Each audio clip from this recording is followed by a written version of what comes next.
Continuing, chapter 3, the religion of the original biblical Israelites. As stated previously, the original biblical Israelites, children of Israel, were of um, melanin. It's saying the black race, and they embraced the way of life that was divinely given to Moses at Mount Sinai. It is important for people, both so-called black and white, and so-called white, to know the truth about the original biblical tribes and their way of life, which is of the biblical prophets taught and practiced. And that is true. It says, you're supposed to come out. Salakia, let me find that. Matter of fact, Salakia. I don't know where the one of the nations, but I know for the one of the Israelites, if you read Ezekiel 2, verse 6, and thou, son of man, be not afraid of them, neither be afraid of their words, though briars and thorns be with thee, and thou dost dwell among scorpions, be not afraid of their words, nor be dismayed at their looks, though they be a rebellious house.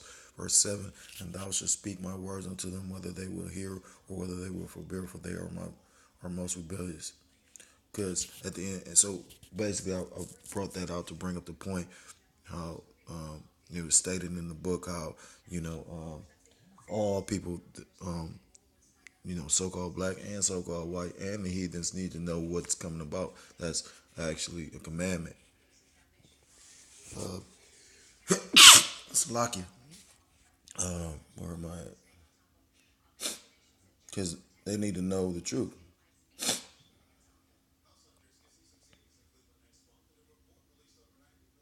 One reason why so-called black people should know the truth about their heritage is because they lost their true spirituality when they were dispersed throughout different nations and told into slavery and sold into slavery in the early 1600s, intermingled, and were forced to practice the religion of their slave masters, that is, Christianity. For example, if the slave masters' religious faith were Catholic or Baptist or Methodist, then the Israelites or Hebrew Israelites were forced to practice that particular religion. Without the true knowledge of our religious slakia, our spiritual heritage, it would be very difficult to practice Yahweh given way of life which the patriarchs, namely Abraham, Isaac, and Jacob, and all of the biblical prophets from Moses through Yahweh taught and practiced. They did not teach and practice Christianity, but the belief in one power, creator of the universe, and the laws of the Torah.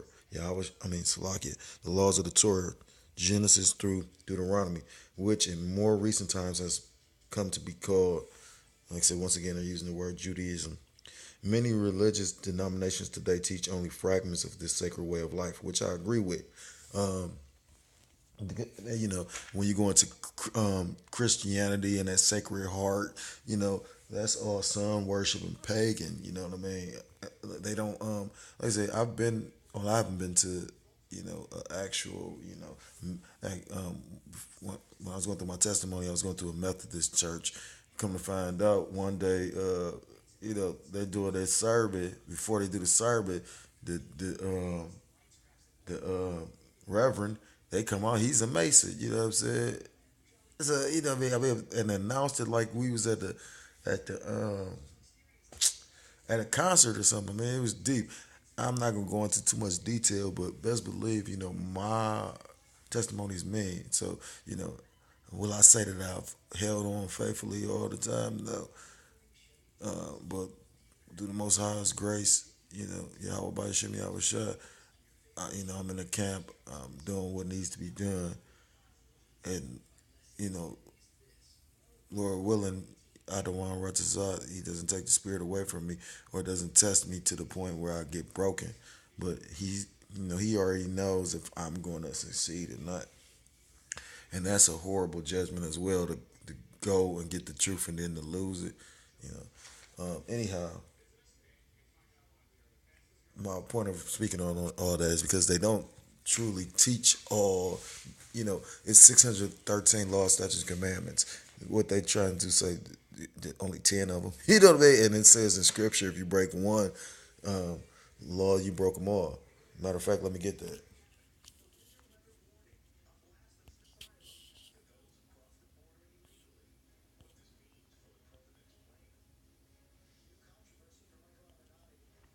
James 2 and 10. It says, "For whosoever shall keep the whole law and yet offend in one point, he is guilty of all." Meaning, if whoever will break one law, it's like they broke them all. So, anyhow, so for them to just, only, oh yeah, you worry about the Ten Commandments, that's, bullshit. So just like the book states, they're not actually keeping the whole law, statutes, and commandments. You know, Rudolph Windsor in his book From Babylon to Timbuktu, which I recommend brothers get. It goes off in a few little aspects, but this is at a time just like this book. These are older books, and Most High used these people to open eyes or whatnot. But I'm sure they didn't have 100%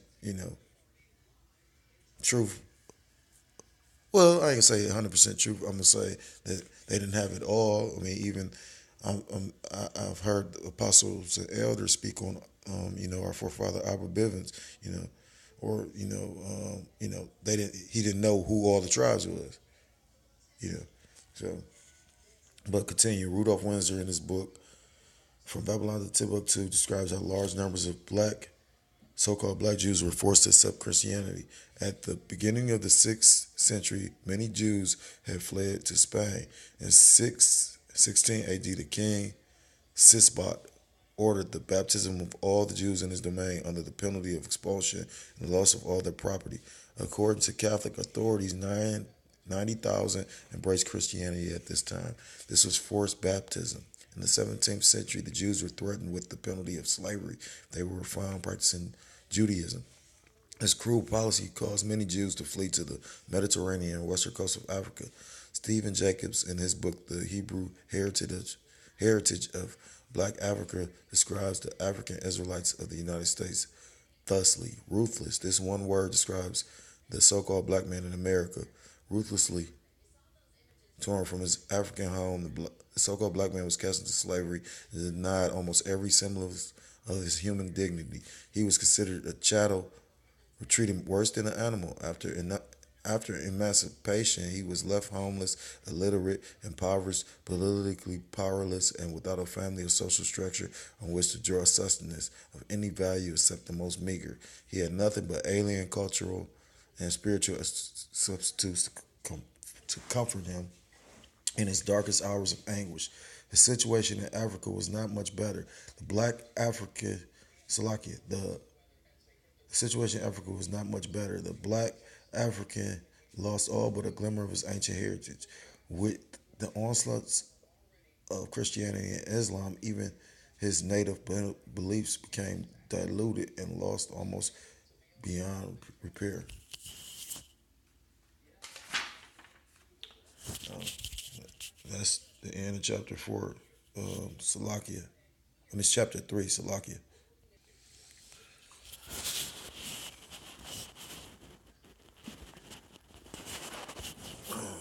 Continuing, chapter 4, how Yahweh's chosen people came, Salaki can reclaim their religious heritage.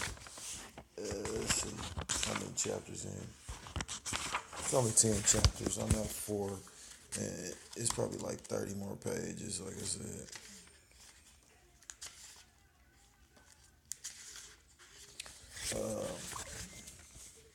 Throughout this book thus far, we have disobeyed Salakia discovered how the people of the Bible known as the children of Israel, Hebrew Israelites, Jews, lost their religious heritage. Many descendants of these so-called black Israelites have recaptured their true religious heritage. The following suggestions will enlighten the reader who's endeavoring to understand higher truth, which will enable him to reclaim his true heritage.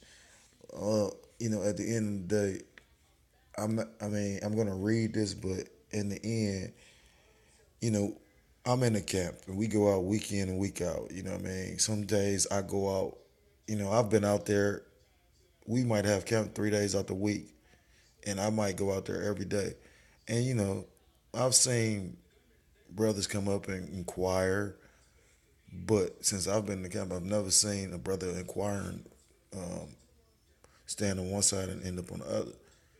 You know, for the most part, unless the Most High opens your mind to this, you know, whatever his or her suggestion is, like I said, the name is Ella, so whatever her suggestion is, I'm just say this: unless the Most High has it deemed for you to wake up to this truth, no matter how much read, I know people that read all kinds of manners of things. I've watched people see all kinds of manners of things and don't believe, you know. So ultimately, it's up to the Most High if you're gonna be able to come back to your power. Study Black history, ancient history, the Bible, and biblical history. Now, I agree with that. That's for a brother that's awakened to the truth, or a sister, a Akwath or be selective about what you read. The bibliography at the end of this book will be helpful. Pray and meditate, and he uses 3 times a day, which I've heard. Apply biblical principles to your life daily, which is the truth, because at the end of the day, you got, dudes in the camp, you know, the Israelite one day out the week, and then the rest of the week they a nigga. And that has actually come in, has been, I ain't gonna say, the Most High has actually shown that like in our camp, and I'm sure in others, where a person is preparing one way, but then actually acting a totally different way, it's still in the world. And you gotta truly, that's how you know you changed and you're a new creature, when you actually are applying the principles from the scriptures, the teachings in your life. Attend and study. It's in study of Hebrew Israelite congregations which teaches historical and biblical facts according to the teachings of the prophets. The minds of the people of the world cannot be effectively liberated from prejudice, hatred, unbelief in a higher power, and many, many other social ills that plague the people of this planet until basic understanding of biblical principles and knowledge of both so-called Black and European history are attained, and those biblical principles of righteousness are applied to daily living.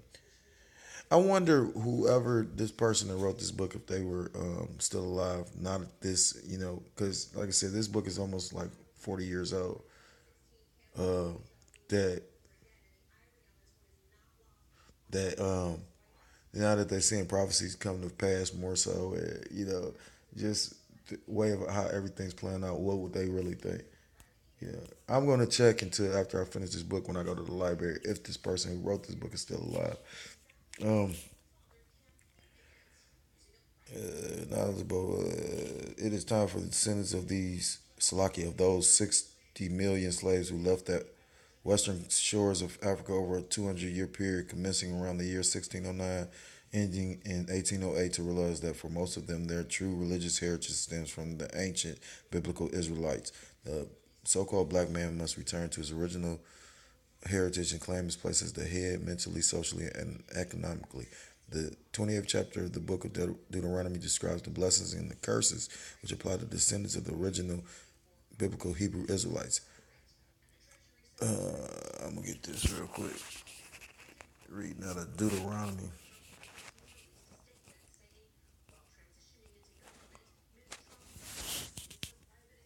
And the Lord shall make thee the head and not the tail, and thou shalt be above only, and thou shalt not be beneath, if that thou hearken unto the command of the Lord thy power, which I command thee this day to observe and to do them.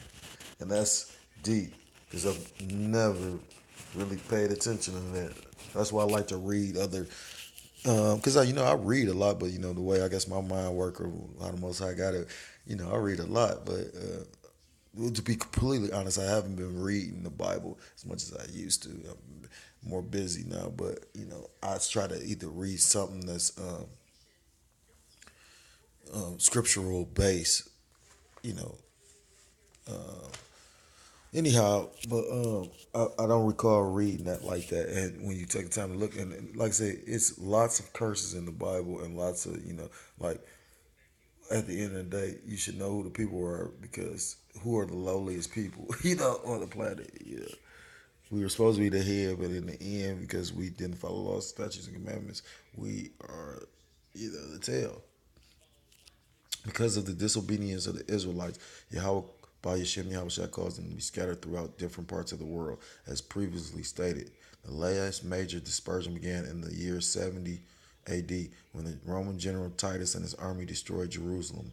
Many Israelites of that day who managed to escape their Roman persecutors subsequently migrated to West Africa, among other places, and were caught up 1,600 years later in the American slave trade, brought to America in chains by cruel men, and were forced to accept Christianity, the slave master's religion. And that's deep because, like I said, you can't escape the curses. That's just like extra punishment the Most High gave you. And like I said, it makes me think about, they was talking about that, the Vegas shooting, and then some of the same people that was in that Vegas shooting supposed to got caught up in that nightclub shooting in Florida or something.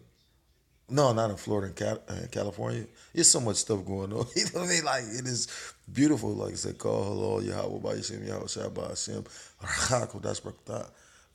Right at that note, I'm going to stop.